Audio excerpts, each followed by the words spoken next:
ఓం శ్రీమదాంజనేయాయ నమః. అందరికీ నమస్కారం. మనం ఎన్నో వ్రతాలు విన్నాం, కానీ చాలా తక్కువ మందికి హనుమద్ వ్రతం గురించి తెలుసు అన్నమాట. మరి ఈ హనుమద్ వ్రతం ఎప్పుడు జరుపుకుంటామండి? ఈ వ్రత విధానం ఏమిటి? అలాగే మరి హనుమద్ వ్రత కథలు ఏమిటి అనే విషయాలు మనం ఈ వీడియోలో తెలుసుకుందాము. మనం అందరం కూడా సత్యనారాయణ స్వామి వ్రతమని, వైభవలక్ష్మి వ్రతమని ఇలా ఎన్నో వ్రతాలు విన్నాము, కానీ హనుమద్ వ్రతం గురించి చాలా తక్కువ మందికి తెలుసు అన్నమాట. అసలు ఈ హనుమద్ వ్రతం అనేది ఎప్పుడు జరుపుకుంటాము అనే విషయానికి వస్తే, మార్గశిర మాసంలో వచ్చే శుద్ధ త్రయోదశి నాడే ఈ హనుమద్ వ్రతాన్ని మనం జరుపుకుంటాము. మాసానాం మార్గశీర్షోహం అని భగవద్గీతలో మన శ్రీకృష్ణ పరమాత్మ తానే మార్గశీర్ష మాసం అని చెప్పారు కదండి. మరి అలా చెప్పారు అంటే ఆ మాసం యొక్క విశిష్టత ఏమిటి అనేది మనకు అర్థమవుతుంది. విశేషించి మరి హనుమంతుని సీతాన్వేషణ జరిగింది కూడా ఈ మార్గశీర్ష మాసంలోనే అన్నమాట. అందుకనే ఈ మార్గశీర్ష మాసంలో మరి చాలామంది సుందరాకాండ పారాయణం చేయటం లాంటివి కూడా చేసుకుంటూ ఉంటారు. ఈ మాసంలో మరి శుద్ధ త్రయోదశి నాడు ఎంతో ప్రధానమైనదనమాట.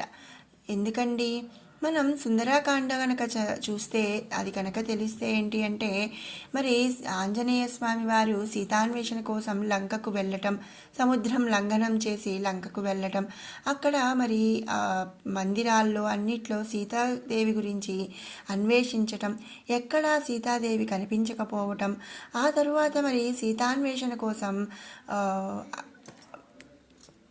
అశోకవనములో అన్వేషించటం, అక్కడ అశోకవనంలో ఆ స్వామివారికి సీతాదేవి కనిపించటం, ఇవన్నీ కూడా మనకి సుందరాకాండలో గోచరిస్తాయి అన్నమాట. అంటే మనకి చెప్తారు. అయితే మరి ఈరోజు అంటే మార్గశీర్ష మాసంలో మరి సీతాన్వేషణ చేసినట్లయితే, మరి శుద్ధ త్రయోదశి నాడు హనుమద్ వ్రతము దేనికండి అని చెప్పి అడగచ్చు. మార్గశీర్షే త్రయోదశ్యాం శుక్లాయాం జనకాత్మజ దృష్ట్వా దేవి జనకాత్మజ మహావీరేణ ధీమత అని చెప్పబడటం, ఈ దినమున అంటే ఈ రోజున ఏదైతే మార్గశీర్ష మాసంలో వచ్చే శుద్ధ త్రయోదశి ఉందో ఆ రోజున హనుమంతుడు సీతాదేవిని అశోకవనంలో చూశాడంట. ఈరోజు హనుమంతుని పూజించిన వారికి కోరికలు తీరి దుఃఖ నివృత్తి అగునని సీతమ్మ తల్లి వరం అనేది ఇచ్చింది అని చెప్పి మన పురాణాలు చెప్తున్నాయి. కాబట్టి మరి ఈ మార్గశీర్ష మాసంలో వచ్చే శుద్ధ త్రయోదశి నాడు ఈ హనుమద్ వ్రతాన్ని ఆచరిస్తారనమాట. చాలా మంది ఆంజనేయ స్వామి గుళ్ళల్లో ఈ వ్రతాన్ని ఆచరించడం అనేది జరుగుతూ ఉంటుంది. ఇక ఈ వ్రత విధానంకి వస్తే, ఈ వ్రతమునకు ముఖ్యమైన రోజు మార్గశిర శుద్ధ త్రయోదశి. మరి ఆ శుద్ధ త్రయోదశికి ముందు రోజు నుండే వ్రతయత్నాలు గావించటం, అంటే వ్రతానికి కావలసినవన్నీ తెచ్చుకోవటం, శుచిగా మరి గడిపి అంటే బ్రహ్మచర్యం గడపటం, అలాగే బ్రాహ్మీ ముహూర్తంలోనే లేచి గురుధ్యానముతో పాటు యథోచిత కృత్యంలో తీర్చుకొని వ్రతమునకు మనం సంకల్పించాలన్నమాట. హనుమంతుడు పంపా తీరమున విహరిస్తూ ఉంటాడు. కాబట్టి ఈ వ్రతమును పంపా తీరములో మళ్ళీ జరపడం అనేది మంచిది. కానీ మరి అది అందరికీ కూడా అసాధ్యము కదండి, పంపా తీరంలో వ్రతము చేసుకోవటం అనేది. కనుక పంపా కలశమును ఏర్పాటు చేసి దానిని ఆరాధించి దాని ప్రక్కన హనుమద్ వ్రతం ఆచరిస్తే హనుమంతుడు పంపా తీరమున వ్రతం ఆచరించినట్లు సంతసించి అనుగ్రహిస్తాడట. వ్రతారంభం చేయడానికి ముందుగానే మరి అన్నీ కావలసిన వస్తువులన్నీ కూడా తెచ్చుకోవాలి. అలాగే మరి ఈ వ్రతం కోసం పీఠమును అరేంజ్ చేసుకొని దాని మీద ఒక పట్టు వస్త్రములు, వలయ కలశములు, కొబ్బరికాయలు, పూలు, పళ్ళు, అలాగే మరి షోడశోపచార ద్రవ్యములు, హనుమత్ ప్రతిమ అంటే హనుమంతుని యొక్క విగ్రహము లేదా ఒక ఫోటో అయినా పెట్టుకోవచ్చు, లేదా ఇవి కాదు అనుకున్నప్పుడు యంత్రమైనా మనం పెట్టుకోవచ్చు అనమాట. ఇక ఆ తర్వాత మరి 13 ముళ్ళు గల తోరము వంటి వానినన్నింటినీ కూడా మనం ముందే సిద్ధం చేసుకోవాలి. అలాగే అందరినీ మరి మనం ఏ వ్రతం చేసినా ఏ పూజ చేసినా కొంచెమైనా సరే నలుగురికి పెట్టగలగాలి అని చెప్పి చెప్తూ ఉంటారు. కాబట్టి మరి అందరినీ ఆహ్వానించుకొని ఈ వ్రతాన్ని మనం సంకల్పించుకోవాలన్నమాట. ఇది మరి వ్రతం చేసుకోవటానికి కావలసినవి ఇవన్నీ కూడా. ఇక మరి శ్రీ హనుమద్ వ్రతం కోసం దానికోసం మరి ఏంటంటే హనుమద్ అష్టోత్తరము, హనుమాన్ చాలీసా ఇవన్నీ కూడా చక్కగా మనం జరుపుకోవాలి. అవన్నీ జరుపుకున్న తర్వాత ఈ హనుమద్ వ్రతము కథలు, నేను ఇప్పుడు ఏవైతే కథలు చెప్తానో ఆ కథలు అనేవి వినాలి.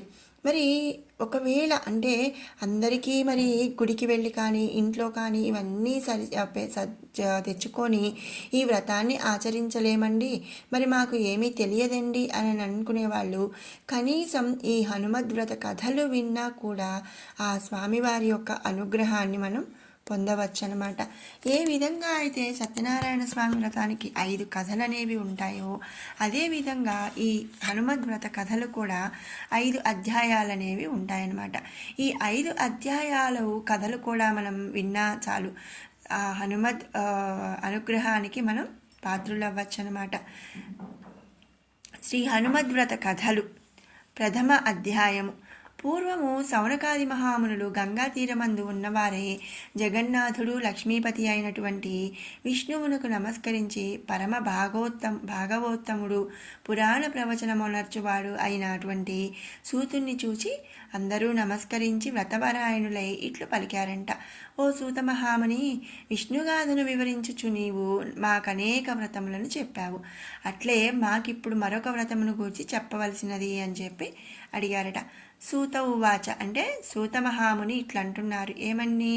ఓ మునులారా, పరమ పవిత్రమైనది, 4 వర్ణముల వారు అనుష్ఠింపదగినది, అతి రహస్యమైనది, లోకమందు గొప్ప మంగళప్రదమైనది, ఆయురారోగ్య భోగభాగ్యములను పుత్రపౌత్రులను కలిగించున్నది, విద్యాప్రదమైనది అగునటువంటి శ్రేష్టమైన వ్రతమును చెప్తాను వినండి అని చెప్పాడంట. ఒకప్పుడు దయాపూర్ణుడగు వ్యాస భగవానుడు తన శిష్యులతో కూడి ద్వైతవనమునకు ధర్మరాజును చూచుటకై హఠాత్తుగా వచ్చెను.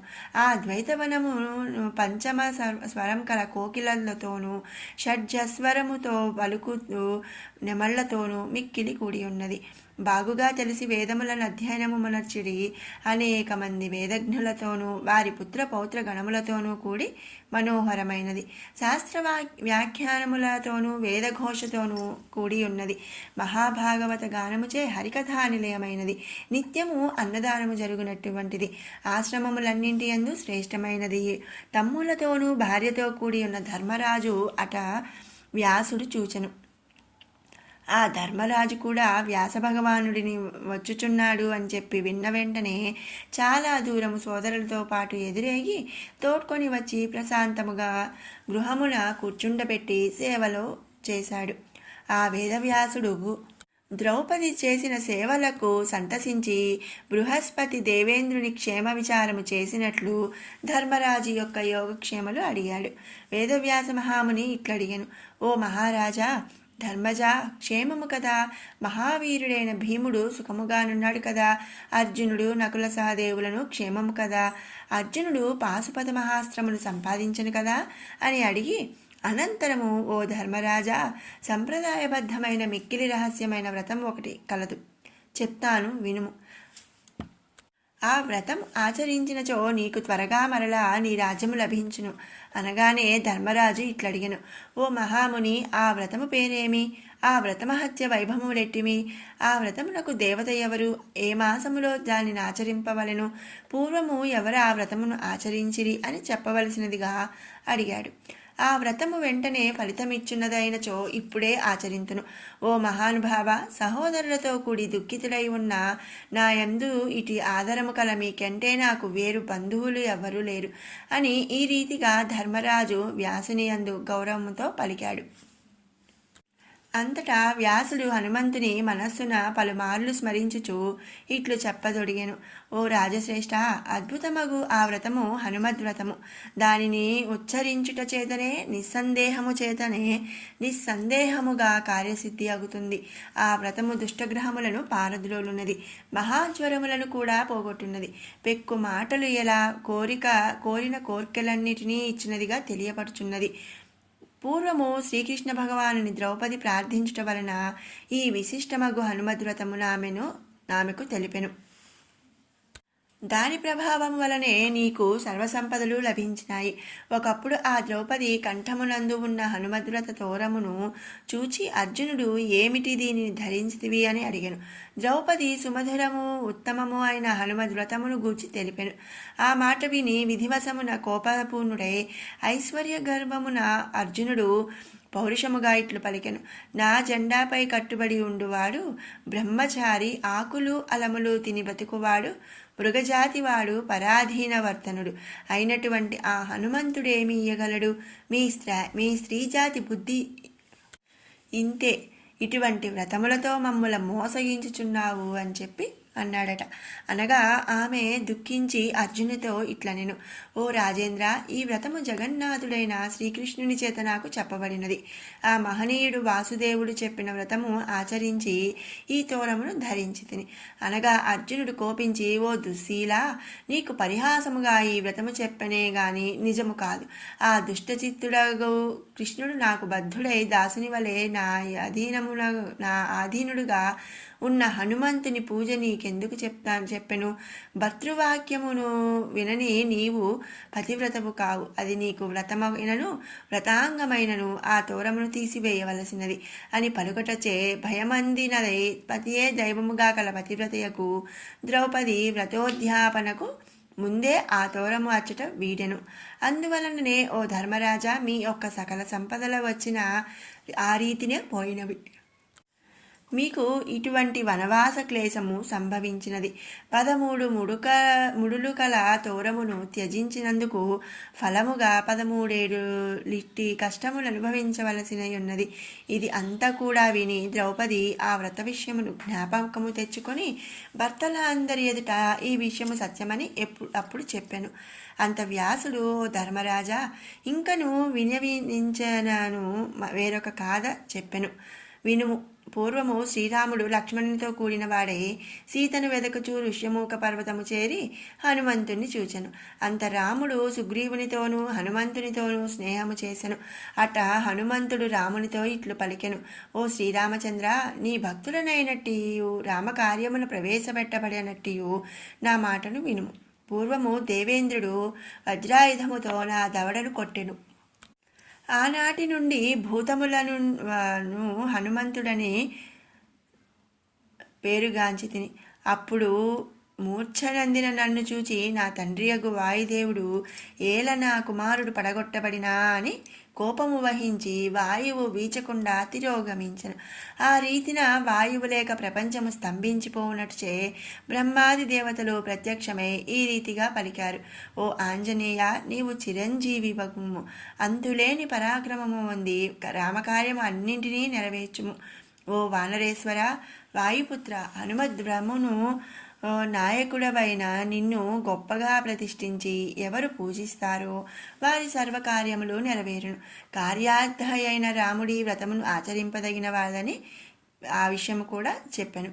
ఆ వాక్యములను ఇప్పుడు గుర్తు తెచ్చుకొనిన వాను. ఓ రామ, నీవా మాటను తప్పక వినుము. వ్యర్థమగు ఆలోచన తగదు, దీనిని సత్యముగా ఎంచుము. నీకు మనసున నచ్చినచో కార్యసిద్ధికై ఆ వ్రతము ఆచరింపము అని చెప్పి హనుమంతుడు మిన్నకుండగా ఇంతలో హఠాత్తుగా ఆకాశవాణి ఈ చెప్పిన విషయము సత్యమే అని పలికెను. అట్టి ఆకాశవాణిని విని రాముడు సంతసించి ఆ వ్రతము ఆచరింపనించి వాడే హనుమంతునితో ఇట్లు పలికెను, ఓ హనుమంత, ఏ రకమైన విధి ఆ వ్రతమునకు కలదు? దానిని ఎప్పుడు ఆచరించాలి చెప్పమనగా వాయునందనుడు ఇట్లు చెప్పదడిగను. మార్గశీర్షమాసమున శుక్లపక్షమున జయప్రదమగు త్రయోదశి అందు 13 ముళ్ళు గల తోరమును పసుపు రంగు దానిని కలసమున నందుంచి పిదప నా కావాహనమునర్చి పూజ గావించవలెను. పసుపు పచ్చని గంధము, పుష్పములు, అట్టివే ద్రవ్యములు విశేషించి ముఖ్యమైనవన్నమాట. ఓం నమో భగవతే వాయునందనాయ అను మంత్రము ఉచ్చరించుచూనే 13 ముళ్ళు వేసి ఆ మంత్రముతోనే షోడశోపచార పూజ కావించాలి. పిదప శ్రోత్రియుడగు వానికి ఉపచారములో నచ్చి ఉత్తమమగు వాయనమును 13 అప్పములతో ఇయ్యవలెను. గోధుమాన్నమును సమర్పించవలెను. దక్షిణతో కూడి తాంబూలము అర్పించుచు సదాచార సంపన్నులకు అన్నదానం పెట్టవలెను. ఈ వ్రత ప్రారంభమందే కోరికలు నెరవేరును. దీనిని ప్రయత్నపూర్వకముగా 13 ఏళ్ళు ఆచరింపదగును. దీని ఉద్యాపనము 13 హనుమత్ ప్రతిమలతో పూర్తి అగును అని మిన్నకుండెను. రాముడు సుగ్రీవునితోనూ సోదరునితోనూ కూడి ఆ వ్రతమును ఆచరించెను. దానిచే కార్యసిద్ధి చేకూరెను. సుగ్రీవుడును విభీషణుడును రామోక్తముగా ఆ వ్రతమును యథోచితముగా ఆచరించి సత్ఫలితమందిరి. అప్పటి నుండి లోకమునందు హనుమద్వ్రతము ప్రసిద్ధమైనది. ఈ శుభప్రదమైన వ్రతము ఆచరించట వలన హనుమంతుని సహాయము చేకూరెను.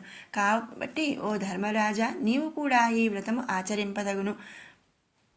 మాసములందు మార్గశీర్ష మాసమును నేనే అని శ్రీకృష్ణ భగవానుడే భగవద్గీతలో చెప్పెను. కావున నీవు కూడా అట్టి మాసమున వ్రతం ఆచరించిన రాజ్యమును పొందగలవు అను వ్యాసుని మాటలు విని అందరూ సంతసించిరి. ఇంతలో సాయం సమయమై సూర్యుడు అస్తమించగా ఆ రాత్రి గడిపి ఉదయమే లేచి ధర్మరాజు వేదవ్యాసుని సమ్ముఖముననే సవిస్తరముగా హనుమద్వ్రతము ఆచరించెను. అంటే ఏంటి, ఆయన వేదవ్యాసుని అండర్లో ఆయన ఉండగానే మరి హనుమద్వ్రతము ఆచరించాడంట. ఆ రీతిగా ఈ ధర్మరాజు హనుమద్వ్రత ఉద్యాపనం ఆచరించి ఆజ్యస్థితమైన పాయసము చేత హనుమ స్మూల మంత్రములతో హోమము చేసి వ్రతమును సంపూర్ణమునర్చెను. ధర్మపత్నియకు ద్రౌపదితో సాక్షాత్తుగా హనుమద్వ్రతం ఆచరించి సంవత్సరము గడవగానే రాజ్యమును పొందగలిగెను. కావున ఓ సౌనకాదిములారా, వ్రతములన్నిట శ్రేష్టమైన హనుమద్వ్రతమును మీరు కూడా చేయుడు. అట్లు ఆచరించిన మీరు కూడా సఫల మనోరథులవుదురు అని సూతుడు చెప్పెను. అట్లు వ్రతమహత్యమెరిగి మునులందరూ యథావిధిగా మంగళప్రదమగు హనుమద్వ్రతం ఆచరించెను. ఇది శ్రీ హనుమద్వ్రత కథాయాం ప్రథమోధ్యాయః సంపూర్ణం. అథ శ్రీ హనుమద్వ్రత కథ ద్వితీయోధ్యాయము. సూతుడు సౌనకాది మహామునులను ఇట్లడిగెను.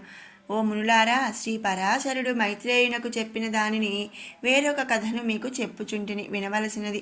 మైత్రేయుడు అడుగుచున్నాడు, ఓ పరాశర మహాముని, మీచే వెనుకటి అధ్యాయమున హనుమద్వ్రతమని చెప్పబడినది. ఎవరు పూర్వము దాని ఫలం పొందెనో చెప్పగోరెదను. పరాశరులు చెప్పుచున్నారు, దేనిని ప్రతిరోజు వినుట ద్వారా మానవుడు హనుమద్భక్తుడగునో అట్టి పాపనాశనకారియగు కథ వర్ణించెదను. పూర్వము చంద్రవంశమునందు ఉద్భవించినవాడు, ధర్మములన్నింటినీ ఎరిగినవాడు, బంధుకోటితో కూడినవాడు, అహంకారరహితుడు అయినటువంటి రాజు సోమదత్తుడను మహనీయుడుండెను.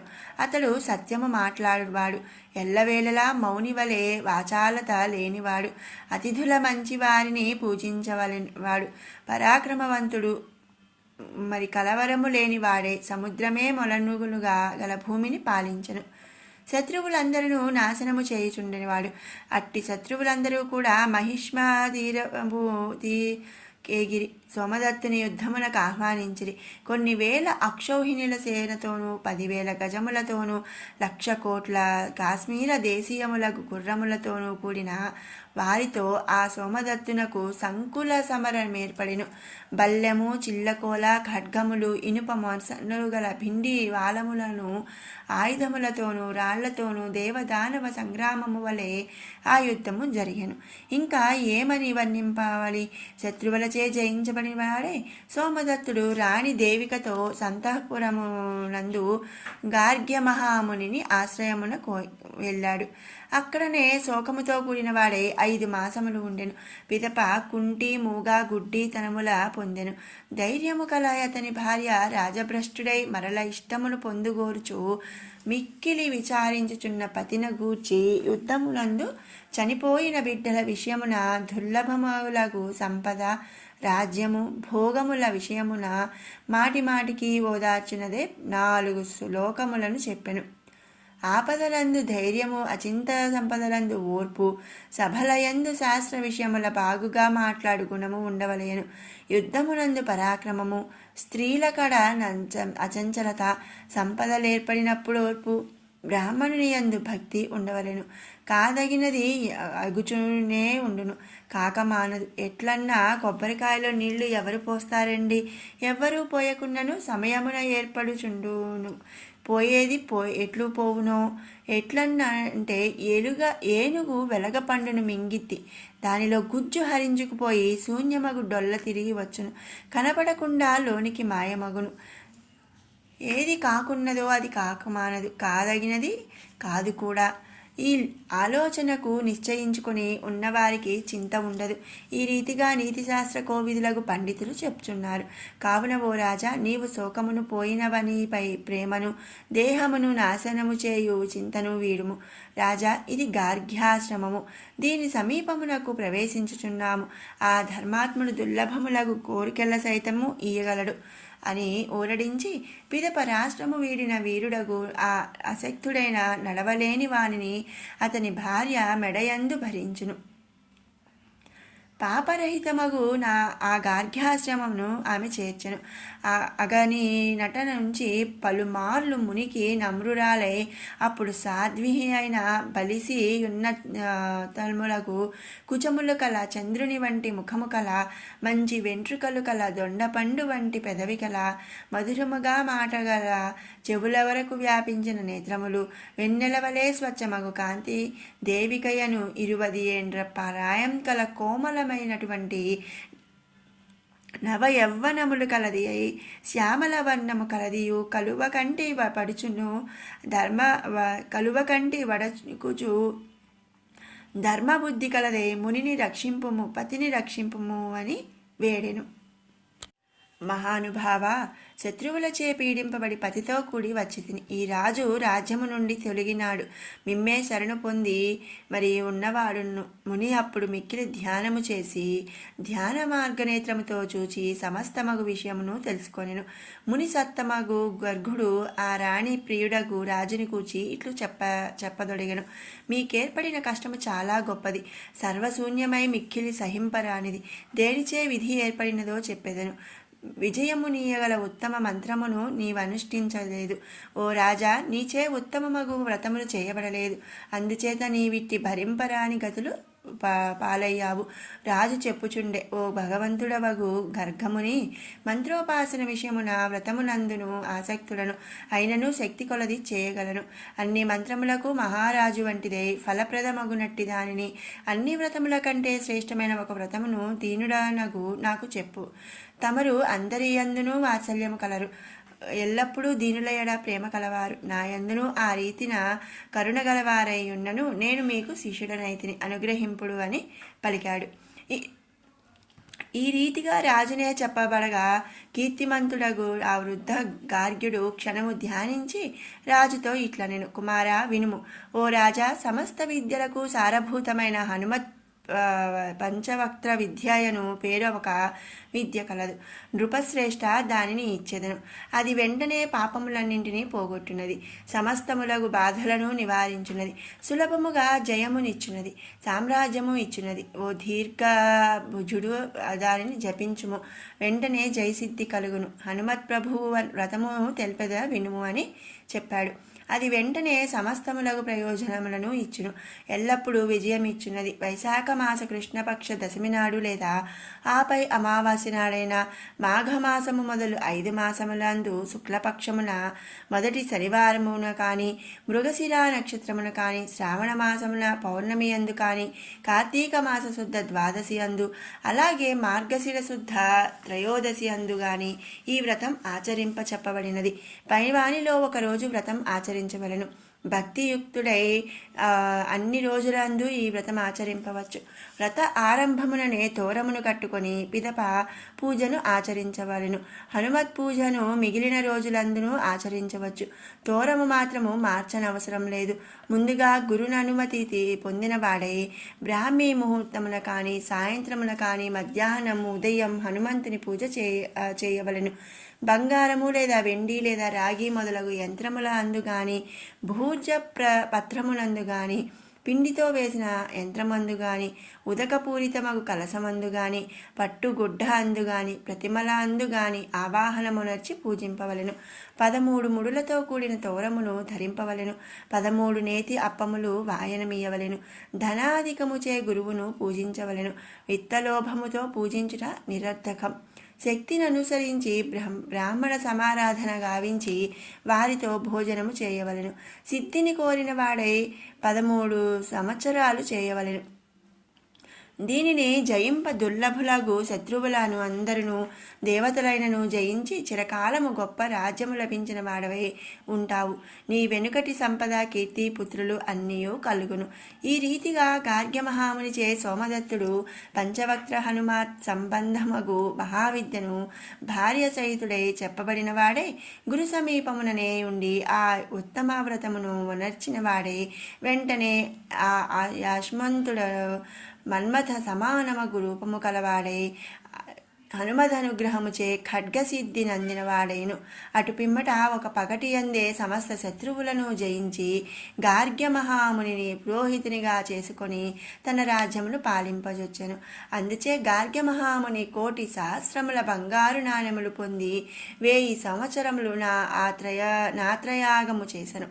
గార్గ్యానుగ్రహము వలన రాజగు సోమదత్తుడు సప్తద్వీపవతియగు భూమిని 300 సంవత్సరములు ధర్మాత్ముడై పాలించెను. యనమండుగురు పుత్రులను బడసినవాడై పెద్ద కొడుకును రాజ్యాభిషిక్తుని చేసి చివరకు ఆ కీర్తివంతుడు భార్యతో కూడినవాడై బ్రహ్మలోకమొందెను. మునిశ్రేష్ఠుడగు మైత్రేయ, హనుమంతుని వ్రతము యొక్క ప్రభావం ఇట్లు ఉండెను. ఈ వ్రతమును విన్నను పఠించినను ఎల్లప్పుడూ విజయము ఇచ్చును. ఇది శ్రీ హనుమద్వ్రత కథాయాం సోమదత్త చరిత్ర కథనం నామ 2వ సంపూర్ణం. ఓం శ్రీ హనుమద్వ్రత ఓం శ్రీమదాంజనేయాయ నమః. శ్రీ హనుమద్వ్రత కథ 3వ. శ్రీ పరాశర మహర్షి చెప్తున్నాడు ఇంకా, ఓ మైత్రేయ మహాముని, ఈ విషయంలో అద్భుతమగు ఒక పూర్వ వృత్తాంతమును చెప్పెదను వినుము. విభీషణుని కుమారుడు నీలుడను వాడు మహాబలవంతుడు, అన్ని విద్యలను నేర్చినవాడు, నిత్యము ధర్మకార్యములందుండువాడు. నీలుడు ఒకనాడు శత్రునాశనకుడగు విభీషణుని చూచి ఇట్లు పలికెను, ఓ ప్రభు, ఈ లంకాపట్టణముల సంపద పూర్ణముగా ఉన్నది.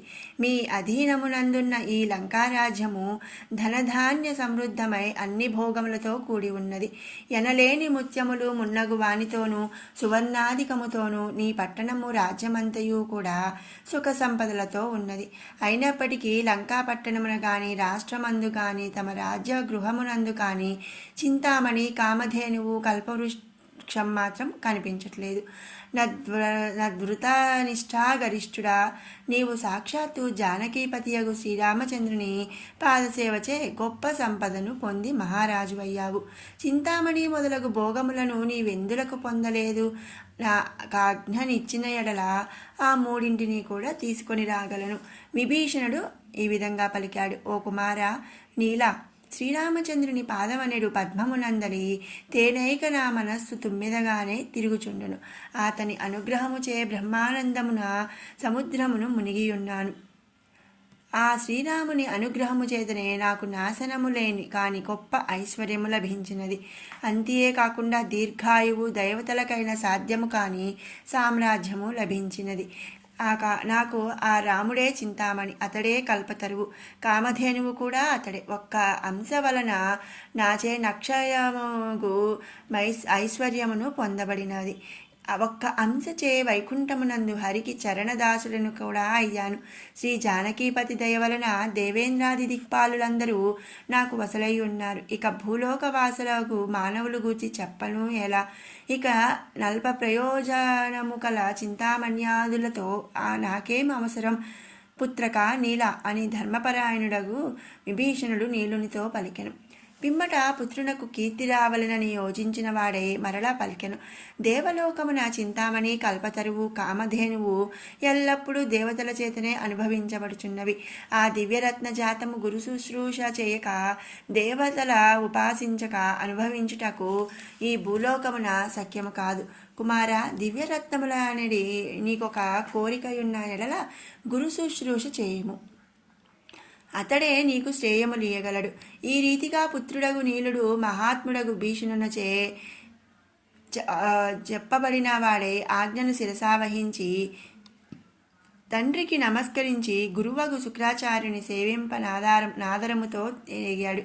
పాదములొత్తుట వంటి వాని చేతను ప్రకాశమానములగు రత్నాదులను అర్పించుట చేతను 10-12 శుక్రాచార్యుని సంతోషపెట్టెను.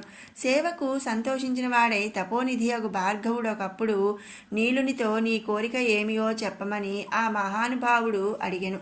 అతడు కూడా అద్భుతమగు తన కోరికను విన్నవించెను. అందుకు ప్రీతుడై రాక్షస జాతి వాడగు నీలునితో భార్గవుడు ఇట్లు చెప్పెను. అన్ని విద్యలకు మహారాణి అయినది వెంటనే సిద్ధించినట్టి విద్యను శ్రేష్టమగు వ్రతమును ఉపదేశించుచున్నాను. వాని చేత నీకు దివ్యరత్నములు ప్రాప్తించును. మరియు దేవేంద్రాదులకైన జయింపనరవి కానీ చంప సఖ్యము కాని శ్రేష్టములగు దీర్ఘాయువునగును. నీ కీర్తి స్థిరమై జగత్తున నిలువకలదు. రేపు నక్షత్రము మృగశిరా నక్షత్రం.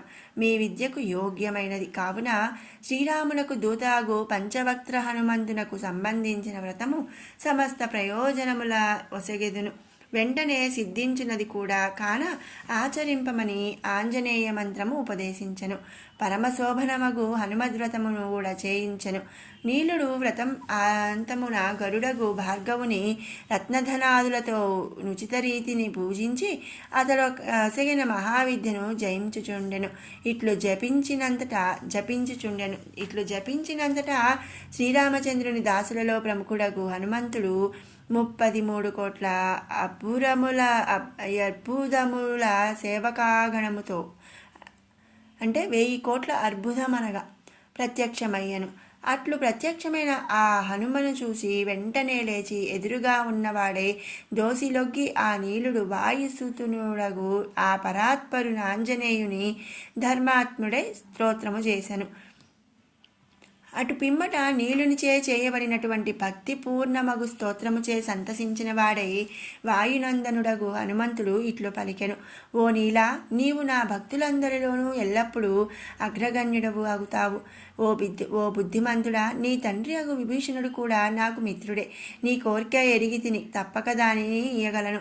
రేపు అమరావతికేయి ఇంద్రుని జయించి ఇంకను దేవతాశ్రీలతో రత్నము వంటి అందము, శీలము, యుక్త వయస్సు, సౌభాగ్యము కల వన సుందరిని కూడా పొందగలవు. ఇంకను దేవతాశ్రీలలో రత్నము వంటి అందము, శీలము, యుక్త వయస్సు, సౌభాగ్యము కల వనసుందరిని కూడా నువ్వు పొందుతావు.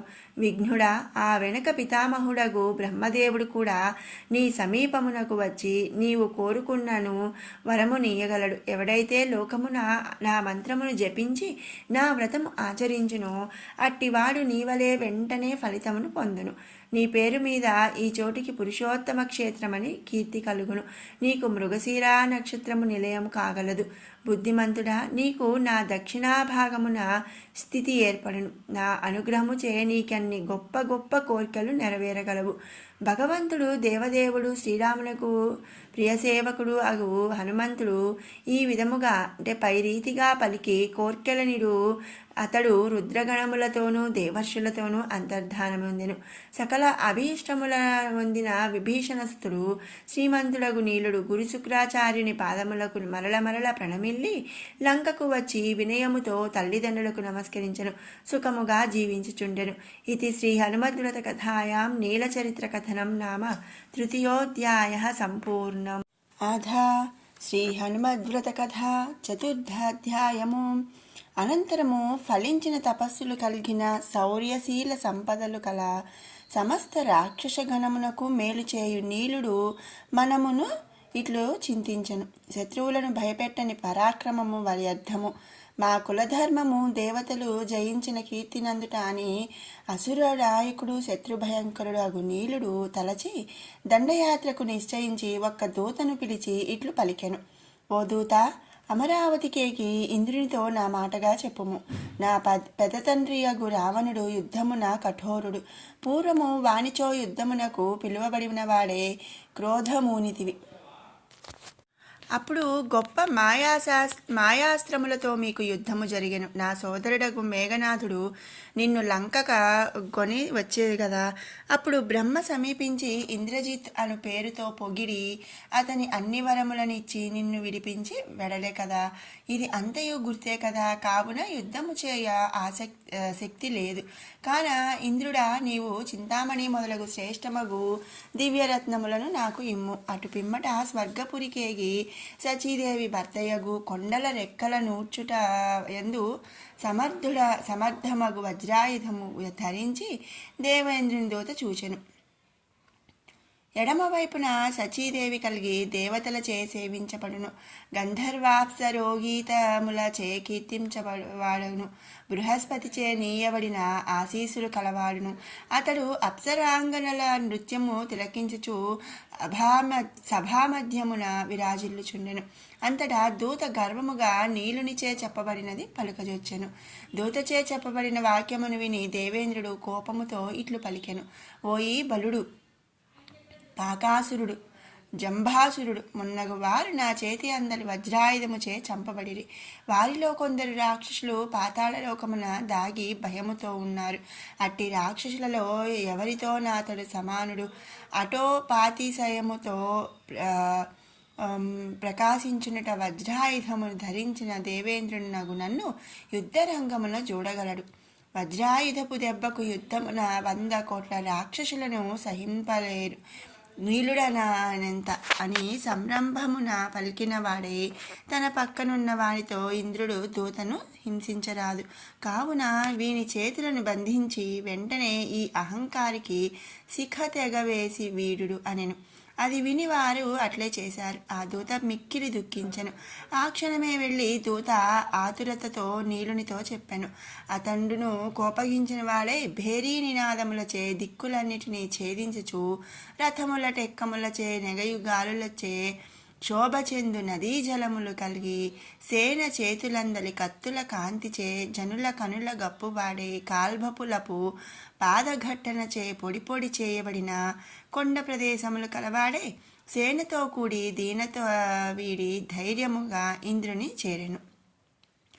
ప్రళయకాల మేఘగర్జనతో సమమగు భయంకరమగు అట్టహాసముచే దిక్పాలకులందరూ కలతబడి వెంటనే సేనతో కూడిన వారే వెడలి ఇంద్రుని చుట్టూ చేరిరి. వారితో కూడిన వాడే ఒప్పెడు గొప్ప పదునుగల వజ్రాయుధముచే ప్రకాశించి చేయు కలవాడే దేవతలు పక్కన ఉండగా జయశీలుడగు ఇంద్రుడు యుద్ధభూమికి వెళ్ళెను. అటు పిమ్మట దేవతలకు రాక్షసులకు జగత్తున మిక్కిలి భయము కలిగించు భీకర సింహనాదములతో కూడిన గొప్ప యుద్ధము జరిగెను. అప్పుడు నక్షత్రములు నేలబడెను, సముద్రములు ఇంకెను, చంద్రుడు భ్రమసెను, సూర్యుడు మార్గము వీడి పయనించెను, భూమి సంచలించెను. ఆదిశేషుని పడగలు వేగముతో మహావాయువుల వ్యాపింపజేసినవి. ఇట్లు దేవా దానవులకు సంకూర సమరమేర్పడగా రాక్షసుల మాయను నిర్మించి దేవతలను సముద్రమున ముంచినట్లా మాయలో ముంచి వారు మాయామోహితులు కాగా సింహనాదము లొనర్పిరి. నిలబడి శక్తి లేని వారై దేవతలు భయముతో నలువైపుకు బరుగిడొచ్చిరి. అట్టి దేవతలనందరూ చూచి ఇంద్రుడు కోపముతో కూడిన వాడై భయంకరమగు శత్రుభేరీ శబ్దముల విని తన తెల్లని ఏనుగగు ఐరావతమును ఎక్కినవాడే శత్రుకీలముఖమును భేదించగల వజ్రాయుధమును చేతపూని రాక్షస సమూహము యొక్క అహంకారములచే అహంకారమును విజృంభింపజేయు వేగముగా రాక్షస నాయుడగు నీలును ఎదుర్కొనెను. సమీపించిన వాడే కోపముతో రాక్షస నాయకుని గూర్చి ఇట్లు పలికెను. నా కుమారుడగు వాలి పూర్వము నీ తండ్రి సోదరుడగు రావణుని తోక వెంట్రుక చేతనే బంధించి సముద్రములందు ముంచెత్తెను. ఆ వృత్తాంతము నీ పెదతండ్రి నుండి వినలేదా? ఈ విషయము ముల్లోకములెరుగను. బలపౌరుషాదులున్నను పూనుకొని ఓడితివి, అందుకు సిగ్గుపడలేదా? అంత బలపౌరుషములు కలిగి చారుడవగు నీవు గౌతముని భార్యను సంగమించకోడివైతివి కదా. ఇంద్రుడా, నీ పౌరుషము లోక విదితమే అని పరిహాసముల పలికి ధనుస్సు సిద్ధము చేసి నీలుడు ఇంద్రుని వైపు బాణముల వైచెను. ఆ బాణములన్నింటిని ఇంద్రుడు క్షణములో ఛేదించిన నీలుని వంటిని కూడా విరివైచెను. అతడు మరి ఒక వింటిని కొనగా వాని ఇంద్రుడు అనేక రీతులా కొట్టెను. అటు పిమ్మట నీలుడు చంద్రహాసముతో వజ్రాయుధము మొక్క పోవునట్లు కొట్టెతీను. అంతట ఇంద్రుడు కోపముతో ఐరావతము నుండి దిగి అంకుశమును తీసుకొని దానితో మేఘధ్వని కల ఇంద్రుడు రాక్షసుడగు నీలుని కొట్టెను. అప్పుడు అతడు గదను తీసుకొని అంకుశమును త్రుంచెను. పిదప నీలుడు దేవేంద్రుని బట్టి కత్తితో చంప సమకట్టిన వాడు కాగా ఎరిగి ఆ క్షణముననే బ్రహ్మదేవుడు వచ్చి నీలా, సాహసించవద్దు అని పలికి వాని ప్రయత్నము నాపి వెంటనే వానితో ఇట్ల నేను, ఓ నీలుడా నీ తండ్రి అగు విభీషణుడు విష్ణుదేవునకు భక్తుడు. ఈ ఇంద్రుడు విష్ణువునకు అగ్రజుడు కాన నా మాట వినుము. ఈతనితో స్నేహము చేసి వజ్రాయుధమును వీడుము. చింతామణిని, కల్పవృక్షమును, కామధేనువును నేను ఇచ్చేదను. ఎల్లప్పుడూ దేవేంద్రునితో స్నేహము కలవాడవై ఉండుము. విభీషణుని ఉత్తమపుత్రుడా, వేరొకటి చెప్పుచున్నాను వినుము. పూర్వము మహాతపస్సంపన్నుడు అత్రి మహాముని హిమాచల పర్వతమున మిక్కిలి సంచరించెను. అతని నేత్రముల నుండి ఒక తపోమయమగు దివ్య తేజస్సు వెలువడెను. అది ఏ కల్పవృక్షములందు పెక్కు రీతిలో వ్యాపించెను. అట్టి దానిని స్వయముగా వాయువు 2 రాసులుగా చేసెను. అందొక రాశి నుండి సౌందర్యనిధి అగు చంద్రుడు ఉద్భవించెను. పిమ్మట 2వ రాశి నుండి ముల్లోకములందలి కన్యల కంటే శ్రేష్టమగు వనసుందరీ కన్య ఉద్భవించెను. అటు పిమ్మట చంద్రుడు శివుని శిరోభూషణమయ్యెను. అతనిచే నీ సుందరీ కన్య మధువుచే పెంచబడెను. అట్టి ఆమె కూతుతరమునంది సంపూర్ణముగా యవ్వనమునంది సాటిలేని సౌందర్యముతో ఉన్నది. ఆమెను కూడా చింతామణ్యాదులతో నీకీయగలను. నీచే సమస్త విద్యలకు రాజ్ఞి రామభక్తు శ్రీ హనుమత్ ప్రభు మంత్రము ఉపాసించబడినది. హనుమద్వ్రతము మృగశీర్ష నక్షత్రమున చేయబడినది. అందుచే ఓ బుద్ధిమంతుడా, మా బోంట్ల చేతను నీ వర్చింపదగిన వాడవైతివి. సువ్రతుడవగు నీలుడా, వెంటనే సకలము సిద్ధించు రహస్యమగవు వేరొక దానిని చెప్పుచున్నాను. ఇది ఇంతకు పూర్వము ఎవరికి నాచే చెప్పబడలేదు. మాఘమాసమున రుద్రదేవతాకామగు ఆర్ద్ర నక్షత్రమునను, ఫాల్గుణ మాసమున నదితి అధిష్టాన దేవతగా గల పునర్వసు నక్షత్రమందు, చైత్యమాసమున పుష్యమీ నక్షత్రమున పుష్యమీ నక్షత్రాధిదేవత బృహస్పతి అందే సవితృ దేవతాకమగు హస్తా నక్షత్రమునను హనుమత్ ప్రభువుని పూజ సల్పవలెను. లేకున్నా జ్యేష్ఠమాసమునందుపై నక్షత్రములైదింట నీ వ్రతము సేయనగును. పై వ్రత సంబంధిత తోరమునే దినదినము పూజింపనగురు.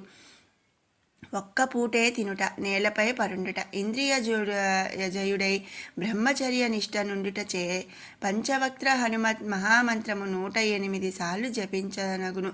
ఎంతో కొంత మంత్రము ఆ పర్వదినముల జపించవలెను. 5 బ్రాహ్మణులకు చక్కగా దానమియ్యవలెను. నీలుడా, ఆ వాయనమును 5 అప్పములతోనూ 5 పండ్లతోనూ ఇయ్యవలెను. పిదప ధనలోభం లేక గురువును అర్చించవలెను. 5 బ్రహ్మచారులను పూజించి తగినంత బ్రాహ్మణ సమారాధన చేయవలెను. సాక్షాత్తు హనుమంతుని కథతో కూడా చేయు ఈ వ్రతము వలన ఎనలేని ఆయురారోగ్య ధనధాన్యాది సంపదలు ఏర్పడును.